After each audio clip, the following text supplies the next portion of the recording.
I'm extremely pleased to be here to be able to conduct this panel discussion. I think we've got market wisdom of about at least, 150 years? Touching not that old, not closer that to 200 years on this panel here, so it's going to be an interesting one. So the idea, of course, we have 30 minutes, so let's make the most of it. The idea, of course, is finding the next sort of big money-making, wealth-generating stock, in that sense of where the stock will come from, which sectors, etc. But I think, before you thrive, you have to survive. And I think in the recent last 60 days or so, the markets have had a, can I call it a mini heart attack? So let me just start with that question, whether we are out of the woods already, and I think the audience here would like to know that, whether the our panelists with their accumulated wisdom think that we are out of the woods in terms of what we've seen. Also, before I get into it, really, I want to wish the First Lady on our panel here, I think the First Lady on the panel since the morning, a very happy Women's Day. Rashi? Thank you. Well, lovely to have you. Lovely to be here. Sunil, let's start with that first. Are we out of the woods with this phase of correction, this sharp sell-off that we've seen in the recent last 2 months? Thank you for having me, Prashant. I think it's always a million-dollar question, but again, equity markets, this is not the first time we have seen a big move up and then corrections, and I think this is not going to be the last time. Obviously, things are different. This time, we are seeing this period after 3-4 years of, I would say, really a good sort of a move. Stocks had become very expensive, and I would say this correction, it needed reasons, and the reasons have been multiple. I think we saw GDP growth numbers disappointing, corporate profit numbers still disappointing, and on top of it, we have had this now whole uncertainty about dollar movements, Trump, and so on and so forth. The only good thing is that, every time we have a euphoria or excesses, you need a cleanup, And after the cleanup, normally what follows is very healthy. So I shave off my head, a lot of unwanted hair got shaved off.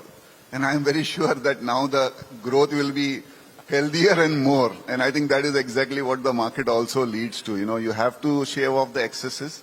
And when, again, it revives, I think it is much more healthier. So I don't know whether we are behind it. I personally believe it is going to be a W-shaped sort of a recovery rather than V-shaped because stocks are still expensive. But I think a lot of technical factors have led to us to believe that maybe, the bottom is somewhere near. So the W is we've got a big down, then there's a small up, then it's a small down, and then it's a big up. So we're in the second leg. I think W will be up and down, but with an upward sloping bias. I see. Many Ws, not one W. Yeah, it is going to be multiple Ws. But it's time to be constructive now, Sunil, would you say? Broadly? I think it's time to be always constructive. I think what we are $3.5 trillion. I'm very sure Neelkanth has more numbers, but if you see the world, US is 4% of the world's population, 70% of the world's market cap, and 50% of the world's debt. I think somewhere down the line, even if 3-4% moves from these kind of countries to others, it's a $3-4 trillion movement. And even if India gets 5% of that, we have $150-200 billion coming in. So this $20 billion of flows every year, which we make a lot of hue and cry about, I think it will look really chiller in front of it. So I think the only focus we should have is whether this economy is back on track to grow 6.5-7%. If that be the case, profit growth will be at least 11-12%. And your return expectations are, if they are in the low teens or, lower double digits, I am very sure you'll not be disappointed. So you have to be always constructive in a growing economy. And you have been. Rashi, that same question, are we out of the woods? Quick answer, and then we'll dive into sectors. And I know you have very specific, interesting ideas there. Go on. So I think that in the large cap space, we are reaching a point where you're starting to see interesting prices or interesting valuations where things are starting to make sense to maybe start nibbling and getting into it. In the small and the mid cap space, we've corrected from being 2 standard deviations above, 10-year history, but we're still a standard deviation above. And I think there have been sharp drawdowns, yes. But, things went up 5 times. So you see a 30% drawdown, you're still in a pretty expensive territory. So I think, to what Sunil said, there has to be some rationalization to what you're paying. I believe in the India story and I believe in the consistent upward trend, but things cannot get out of whack, so to speak. And I think we may be close to having that done in the large cap space. In the small and mid, I'm still a little skeptical about having reached there already. Okay. Prashant, what about you? What do you think?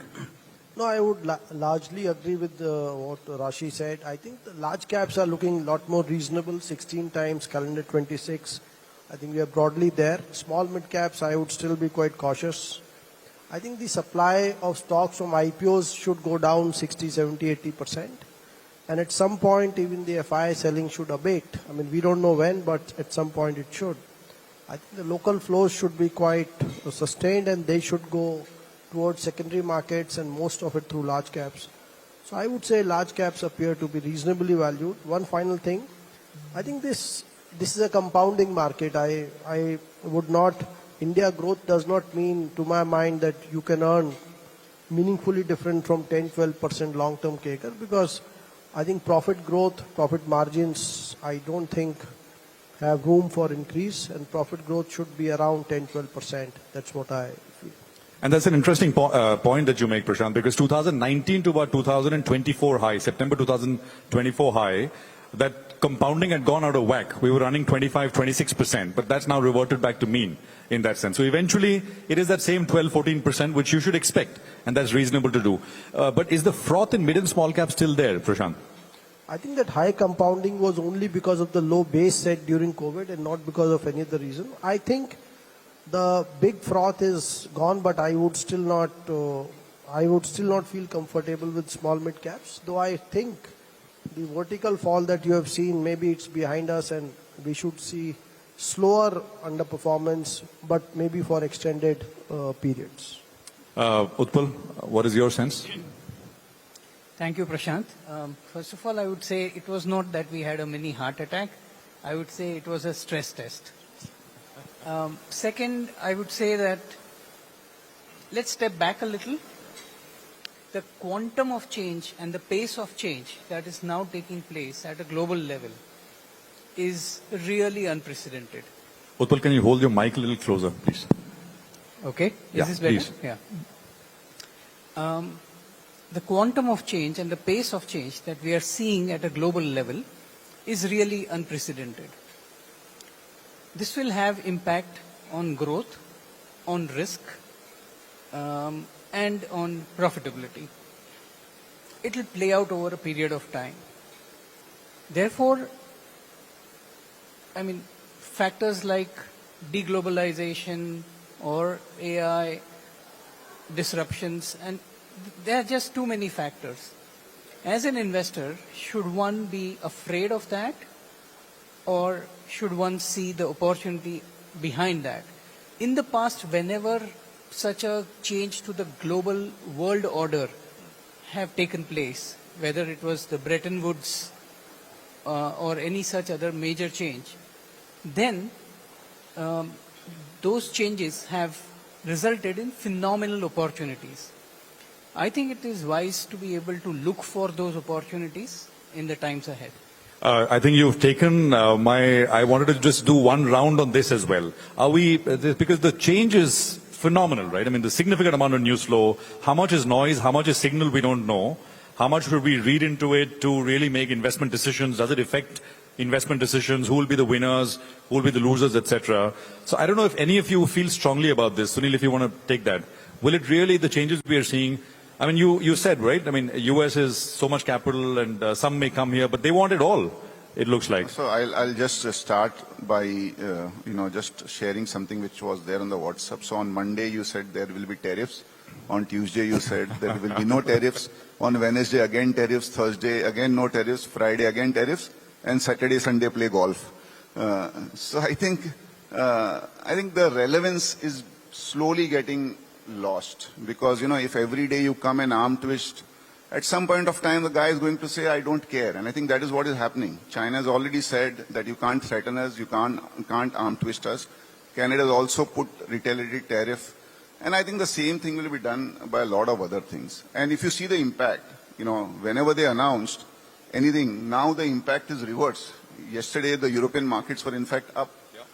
The other thing is, there is this concept called Trump put. Trump doesn't like markets to go down. And at least in his earlier term, this Trump put worked, that he could sell puts and keep because Trump will ensure that the markets don't go down. And I think this is what is happening. The moment the markets correct, they defer the tariffs or they announce something else. So I think the relevance is being lost, frankly. The other thing is for how long, you can just keep on bossing around. So I think maybe, I don't know the rationale or whatever it is, but I think the world will adjust to it. And, no one, after a point of time, will take dadagiri, so to say, I think even if you shout at your house help or driver for 2 times, the third day he will not report to work, and these are presidents, you can't ridicule presidents. So I am frankly, not reading too much into it. There will obviously be news flows which will impact market, and that's why this W-shaped, the markets might go up, and then there might be some news flow, something which will cause some concern. World is still not a very stable place economically. So irrespective of Trump, I think what we need to worry about is whether the world is coming back on its feet or not. But I think this Trump thing has gone too far, and we just although he's not once since taking over this time tweeted about the stock market, and the earlier avatar every day in the morning he would say because the stock markets were up since he took over. It's only yesterday that they're now below his price. Now wait for 2-3 days, you'll know. No, point taken. The other implication, though, I mean, directly, what impact tariffs, etc., is a different thing. But as you said, though, is the world doing better? Many parts of the world are now starting to look like they're doing better. Europe, for example, is a case in point. Germany, after, I think decades, is now starting to say they want to do well. They want to spend on infrastructure, military. China, this DeepSeek thing is. I mean, so the last 4-5 years in emerging markets, we used to say, Tina, there is no alternative. That seems to be changing. There are options. Argentina, for God's sake. Japan, I mean, not an emerging market economy, but I don't know if Rashi, Prashant or Utpal, you have any strong views on this. I mean, and then we'll get down to what you like and where to find those ideas. Please. So, I mean, I think all 4 of us here are India specialists, so to speak. Yeah, I think you're right. The world's getting to be a slightly better place. And maybe it should be. We've had 4 years of practically there being just US, Japan and India being the stalwarts standing there for the equity capital markets, and it cannot be this narrow. Right. So I think it's healthy for global markets in general to have better alternatives where you have more choices. So. Any thoughts, Prashant? You want to weigh in? You're a big macro. You do. I know. 20 years we've spoken. You've always said the price of oil is all important. The price of oil is now down. I mean, that is one of the consequences of everything we are seeing out there. Go on, Prashant. No, I think India's correlation with world GDP growth, I mean, many economists don't agree with that, but what I have seen that India is on its own path, it's growing around 6% plus minus 0.5%. I think that should sustain, and India has delivered that growth in different macro environments, high interest rates, low interest rates. I think that growth is pretty secure to my mind. I think it is just that the expectations from India, what happened last 5 years were being extrapolated, and I think that's where things got overboard. So, I mean, I would expect India to do reasonably well over time what it has done for the last 2 decades. And as Rashi said, I mean, I have nothing meaningful to add on markets beyond India. Okay, so let's get down to, as you said, as Rashi said, all of you are India specialists. So let's find ideas, right? And I think that's the idea behind this panel discussion. Sunil, you go first. Where is the next billion, trillion, multi-trillion dollar idea going to come from? Which areas are you sort of most hopeful of, constructive on? So, I think it's frankly very, very tough question because sectors and companies which look good are still not cheap. Obviously there are a lot of headwinds, so if you look at IT, there's a tailwind in terms of currency, but there are headwinds in terms of technology change, maybe some regulation in the interim which Trump might bring in and so on and so forth. So I think it's a little difficult at this point of time. The only thing I'll say is that, we are obsessed into making, multiple returns or multi-bagger returns, and we lose the plot. I don't think we are in a phase of the market where you're going to compound at 20-25%, where you will be able to double your money every 3-4 years. I don't think we are in that kind of market, because growth rates, even if we come back, will be 6.5-7%. I agree with Prashant that the long-term profit growth will be 11-12%. And we are starting with not a very cheap market. We are not starting with an 8-10 PE market where the PE can expand, and therefore you have higher than the corporate profit growth as far as returns are concerned. So I think we are basically looking at somewhere in the region of 10, 12 to 15% returns. I believe that there are pockets which have opened up. Chemicals is one space which also get benefited, because Europe was a big sort of destination for India, and Europe was really struggling. One uptick of what Trump has done is that all the other countries have woken up, that we can't depend on US, and now they are trying to chart their own territory. And I think Europe is one where they are saying, okay, let us do a bazooka. China is saying, let us do a bazooka. We want to ensure that our economy, irrespective of what Trump does not get impacted. So I think that would be one. Metals is one space. These are small sectors, but they definitely add alpha. I think financials look pretty decent. Growth rates will be lower. But corporate balance sheets in India have never been as healthy. NPAs are not there. I think the banks have really done quite well. So financials are one space which look good. But I think if you want to create alpha, maybe these 2-3 sectors can add 1% to your returns. But I don't think we are in that phase where you will make 20-25% return every year for the next 3-4-5 years. I don't think we are in that space. So we should not focus on making multi-bagger returns. We should just focus on consistently trying and beating that 10-12% long-term average. Sunil, with the kind of returns you've given, yeah, I don't think your investors are going to accept 12-13%. We will find some stocks, but I'm talking about the portfolio level. You can't have every stock in a portfolio going up 3, 4, 5 times. And that phase was there. And I think it's like, the T20 matches, first 6 overs you have to hit. That has been done. Now you have to protect your wicket. So maybe the next 10, 12 overs, the next 3, 4, 5 years, you just have to take singles, and that is the phase we are in.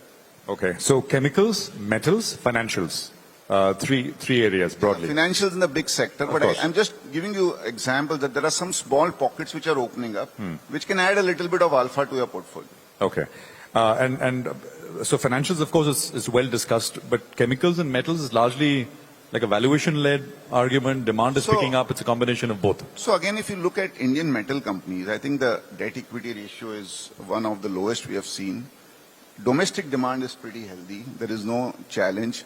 They are dollarized, so the rupee depreciation helps a little bit.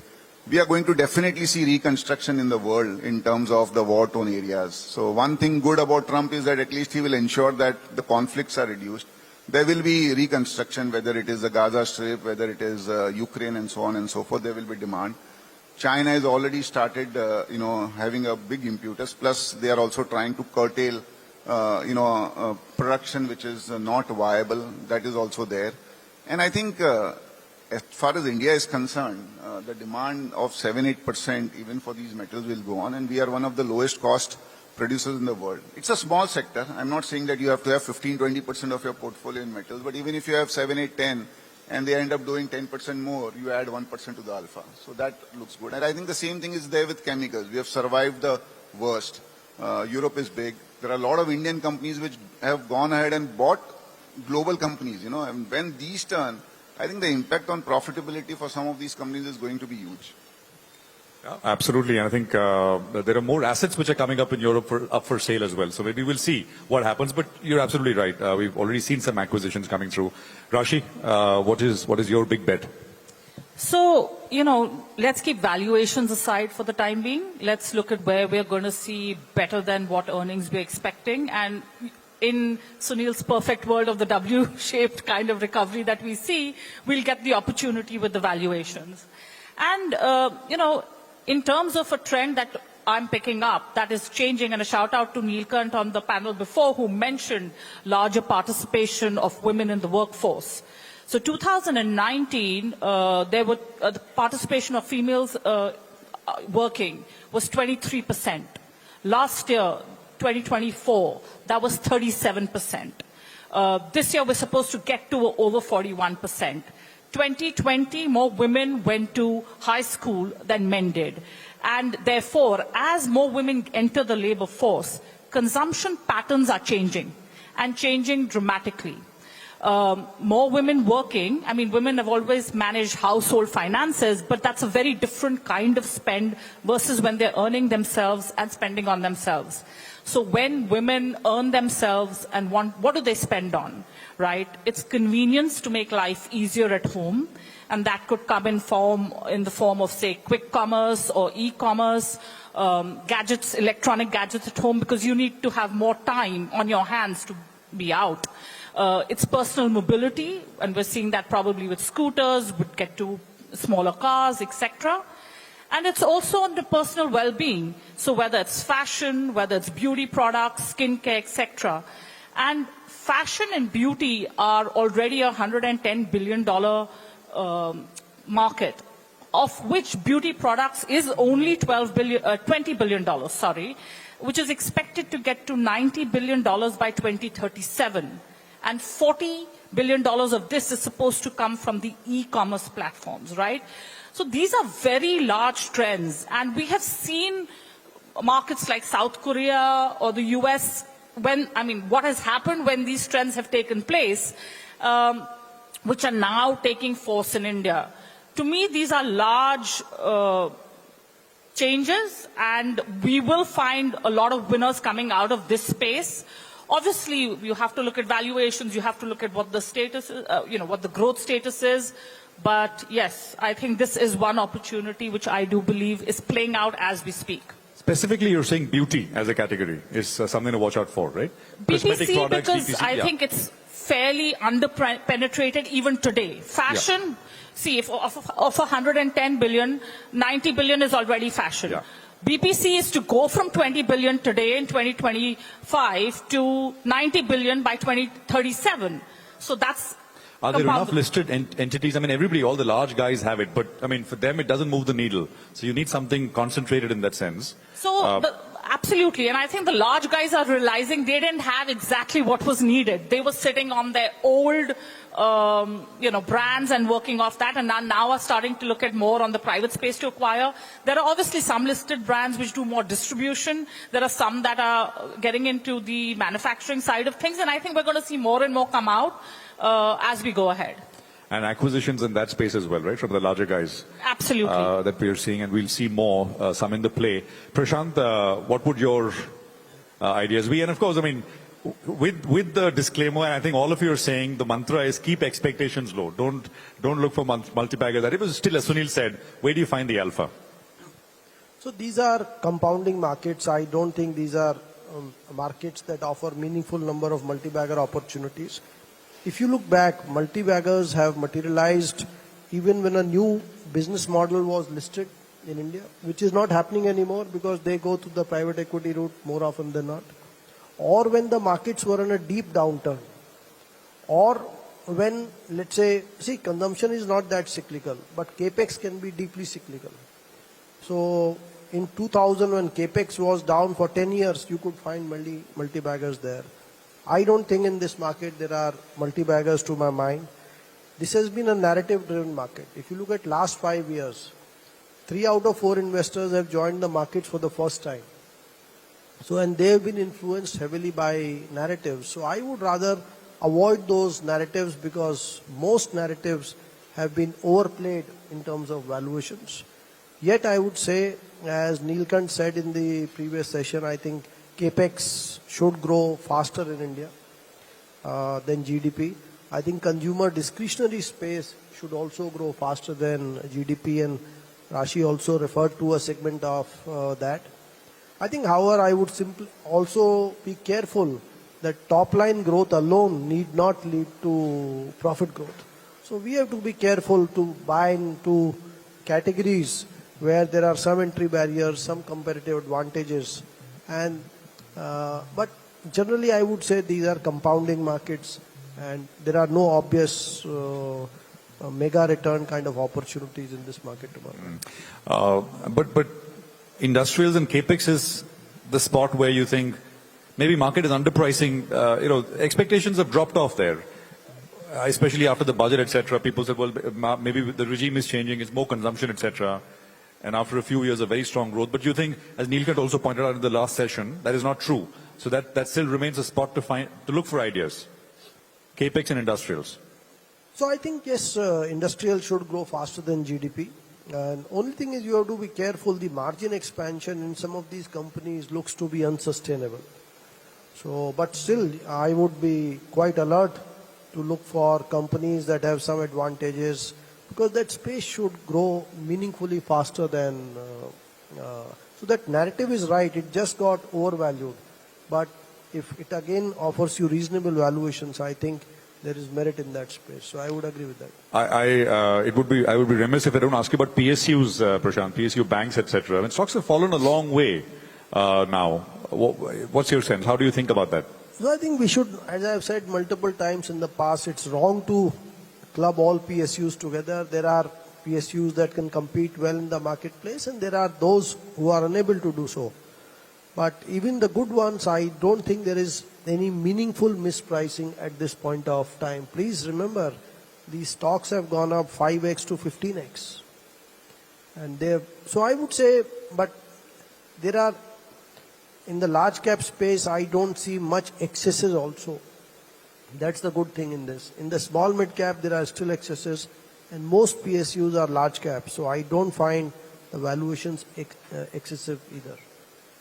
Fair enough. Utpal, where are you looking for ideas? Alpha. Instead of thinking about sectors, I would say that this is the time to think about superlative management teams who've demonstrated the ability to pivot, the ability to adapt, who are working on expanding their addressable opportunity and elongating their competitive advantage. There are very few of them, and this kind of market volatility actually helps in being able to buy them. And I fully agree with what has been discussed earlier, that we are looking for compounders here rather than multi-baggers. But I feel that the compounding longevity will be better with these kind of superlative management teams. And we had one right before this panel, right? Anish was on stage, and fantastic job there. But anything specific, Utpal? I mean, since it's about superlative management teams, I don't know if you want to put a few out there. So we are looking for management teams who are able to embrace the disruption, who are not dependent on economic growth for their growth. We are looking for management teams which can take out costs, which can think of very different price points compared to what they've been thinking of earlier. I think those would be the characteristics to look for. Fair enough. I think we are right on time. I think the message from the panel is, if you want to be happy in markets and in life, keep expectations low. I'm summarizing it correctly, Sunil? I think it's always better to have low expectations because, if it comes better, you're always happy. But we also have to embrace the reality. Right. I think to expect CAGR returns which are extraordinary, then, I think it will all boil down to no one will set up industry and no one will work. Everyone will just want to be Now you're getting into a... It's a fact, So I think you have to be realistic about it. But see, in the broad scheme of things, we could have said that, things were very expensive last year, but no one came out and said that. Right now, we are all trying to introspect. That's the nature of the market. Things definitely are decent, but at the same time, there are challenges also. I'll just highlight one challenge. A lot of corporates are also taking decision now based on market cap of that particular sector rather than profitability. And we have seen that happen in paints, cables, some other sector will come up. I don't think the size of profit is what is driving those decisions. Maybe the size of market cap is driving those decisions. And that will put pressure on the existing companies. On the other hand, because the markets have not been very, very buoyant, the ability to raise capital either by way of private equity or IPOs will reduce. And that will lead to reduction in competitive intensity for the already existing players. So it's going to be a very interesting next couple of years, and I think that is good because in a market which was like what was last 2-3 years, even your mistakes made money, and now it's really going to be a good grind, and I think that is what you need if you want to accept the challenge as a portfolio manager.